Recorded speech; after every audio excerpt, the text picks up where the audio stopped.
हमारे देश में एक कानून व्यवस्था है कि यदि आप इस प्रकार का कर्म करेंगे तो आपको ऐसी सजा मिलेगी। अगर कोई चोर चोरी करता है तो उसे यह सजा मिलेगी। अब कई बार ऐसा होता है कि चोर चोरी करता है लेकिन पकड़ में नहीं आता है तो वो बच जाता है। कई बार ऐसा होता है कि पकड़ में अगर आ जाता है तो किसी पहचान वाले से बात करवा देता है, बोले हमारे उनसे पहचान है, तो वो छूट जाता है। या कहीं पे भी पैसे देके लोग सेटिंग कर लेते हैं।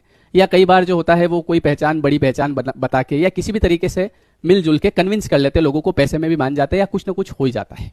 लेकिन जो ऊपर वाले ने जो कानून बना रखा है उसमें ऐसा है कि जो ऊपर वाले का जो डिपार्टमेंट संभाल रहे हैं जितने भी लोग, जैसे जितने भी ग्रह हैं, ये अब किसी इंसान को दिखते नहीं है। अब इंसान को दिखते नहीं है तो इंसान की बात नहीं होती है।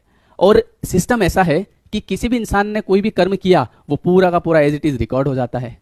अब यहां पे बचने के कोई चांस नहीं है। जैसा आपने कर्म किया वैसा का वैसा आपके पास आज नहीं तो कल नहीं तो परसों लौटकर आना ही आना है। और वो कर्म की सजा उस व्यक्ति को भुगतनी ही है, चाहे वो किसी भी तरीके से हो, है ना। डिप्रेशन हो गया, एंग्जाइटी हो गई, ज्यादा परेशान हो गए, किसी ने बता दिया कि अगर आपके घर में ये प्रॉब्लम है, किसी ने बता दिया कि आपके तो किसी अपने वाले ने कोई जादू कर दिया इसलिए ये दिक्कत हो रही है।